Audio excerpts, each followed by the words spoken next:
Okay, lesson 105, surface area of a right solid, surface area of a sphere, more on roots.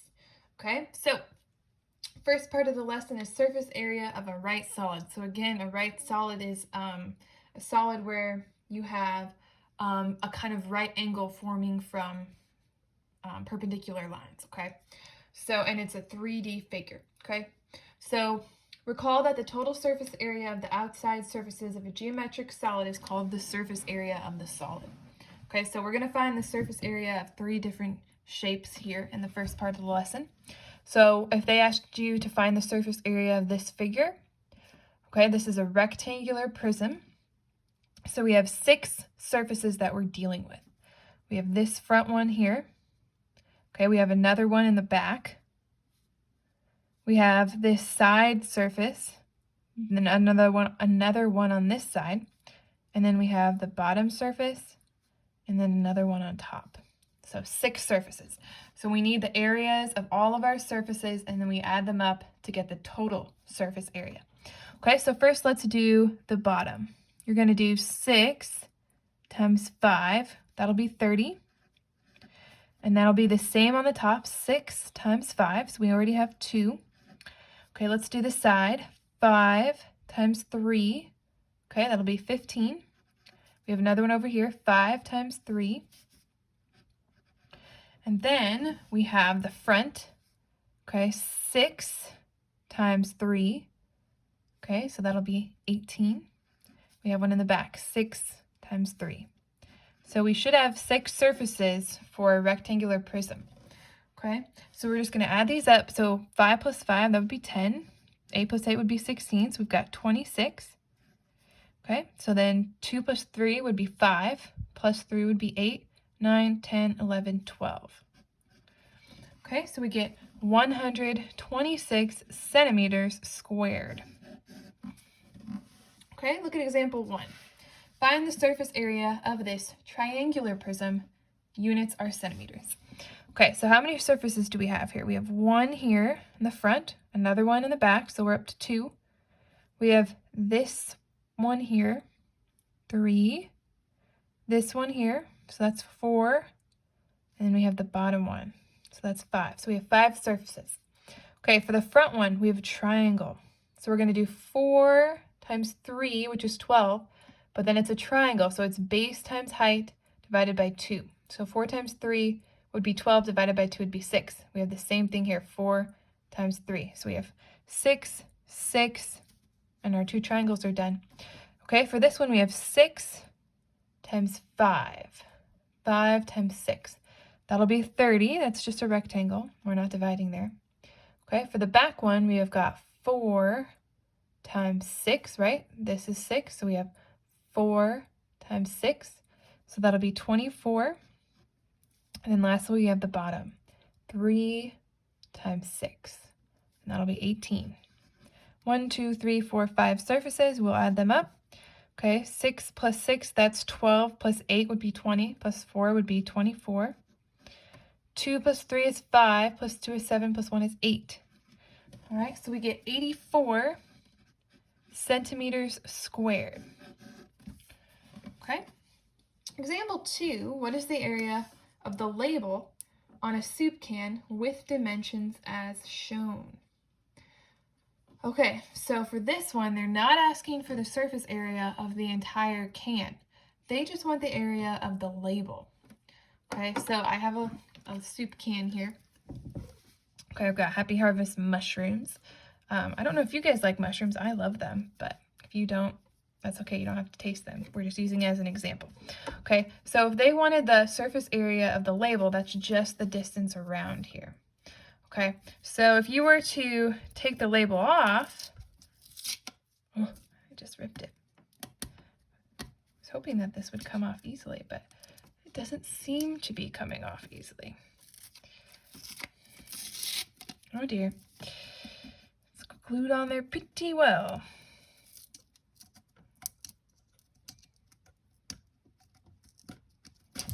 Oh my. Well, this example didn't pan out as well as I was hoping. Just bear with me here.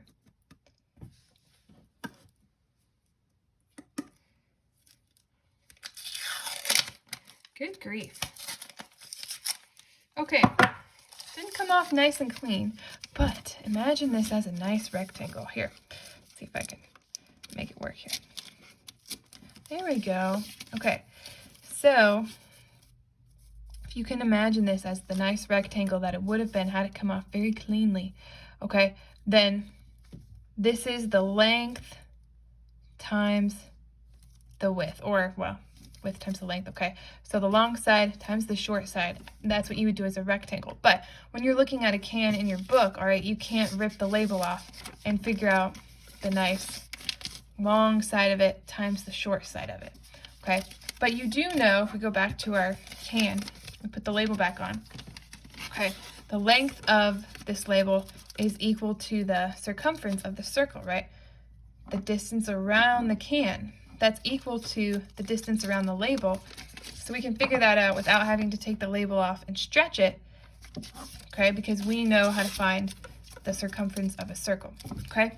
So to find the area of this label without having to rip it off the can and destroy it like I have done, okay, you can just figure out the circumference of the can and then do that times the height of the can or the height of the label, okay? So for the can in our problem, okay, the height is 10 and then the diameter is 7.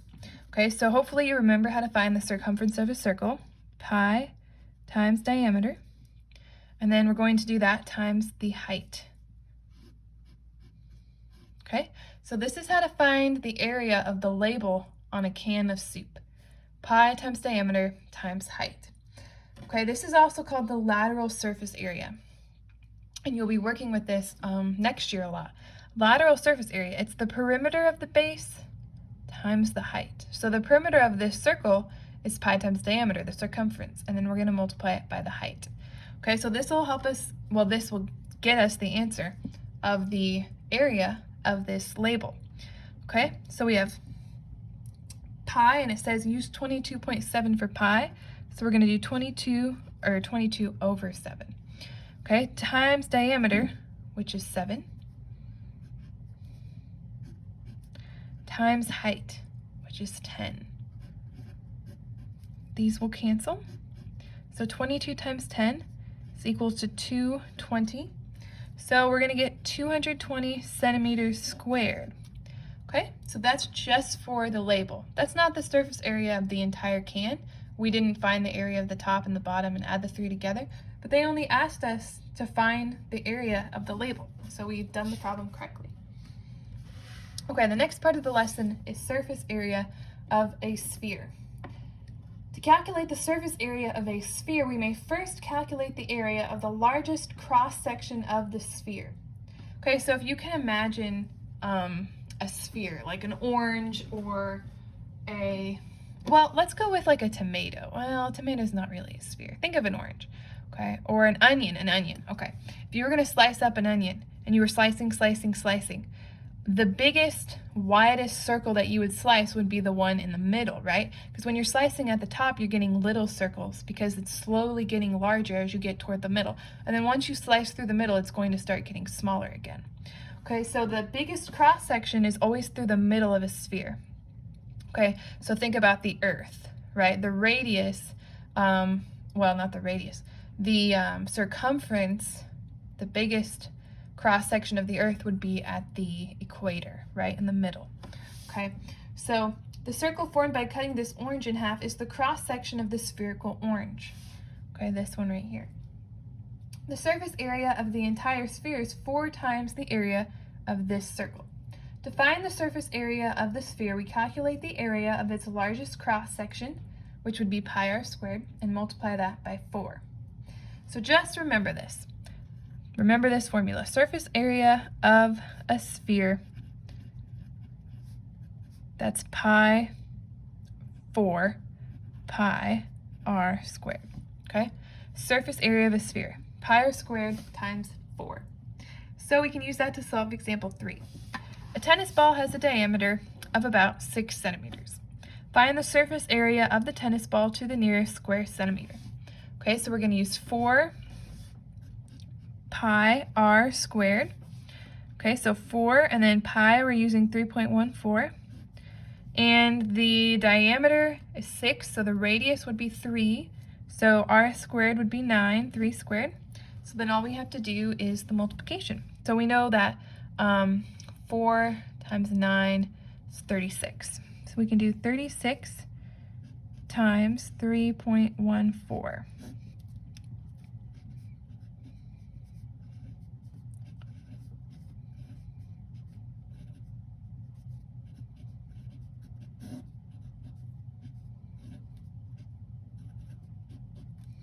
Okay, we get 113/400. It said find the surface area of the tennis ball to the nearest square centimeter. Okay, so we're just going to round this to 113 centimeters squared.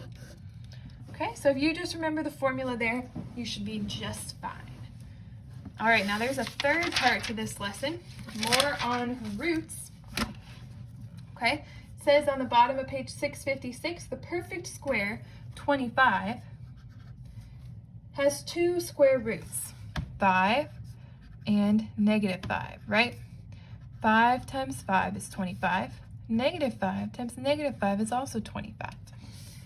Thus, the equation x squared equals 25 has two solutions, 5 and -5. The positive square root of a number is sometimes called the principal square root. So the principal square root of 25 is 5. The radical symbol, this, implies the principal root. So the square root of 25 is 5 only and does not include -5.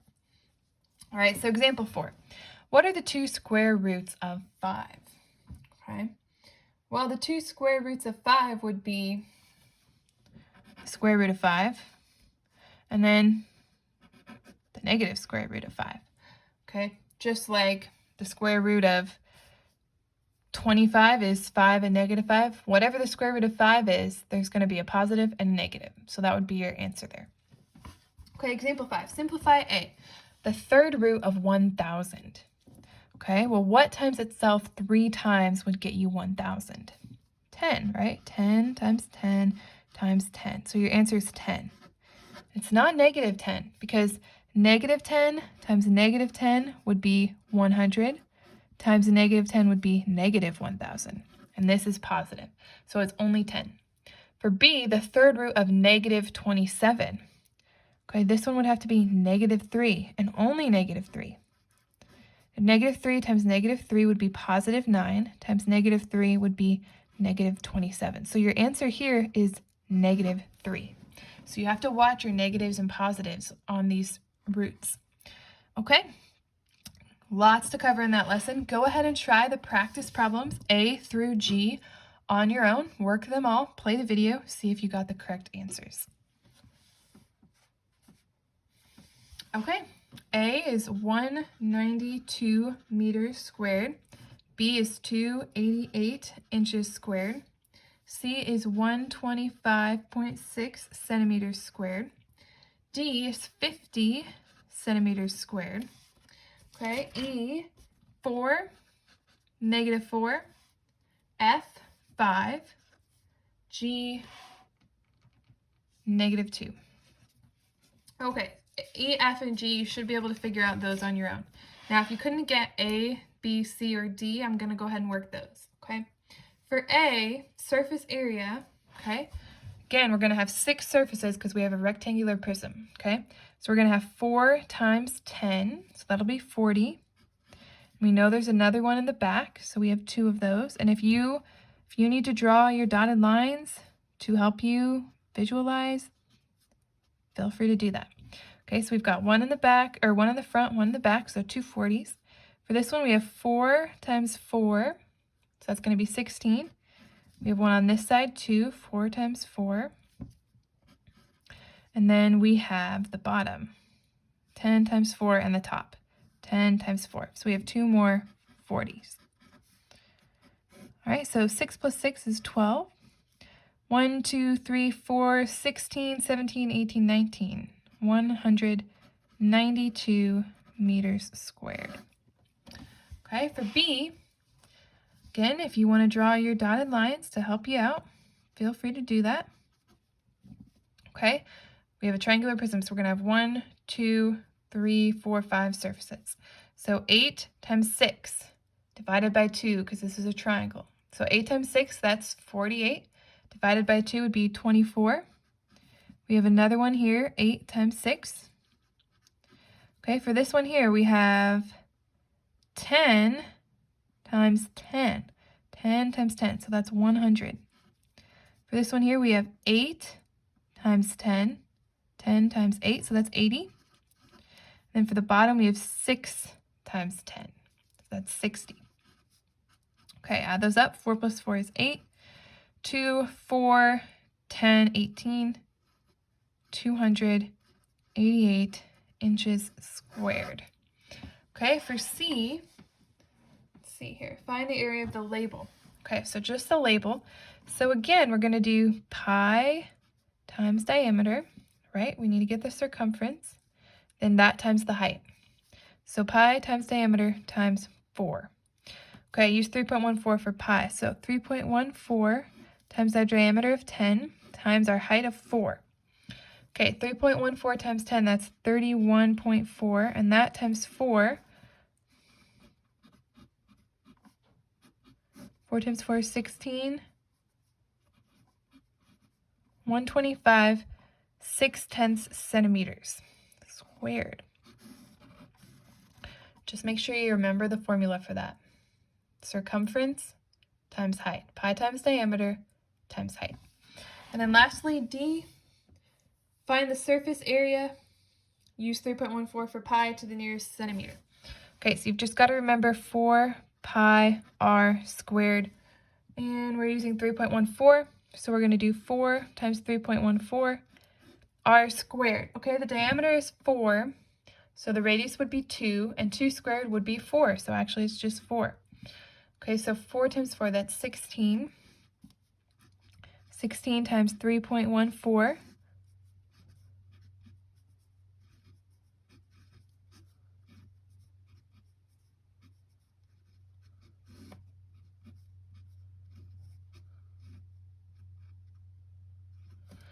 50, 24 hundredths, so we just round to 50 centimeters squared. And that's lesson 105. A lot to cover there. All right, get started on your lesson.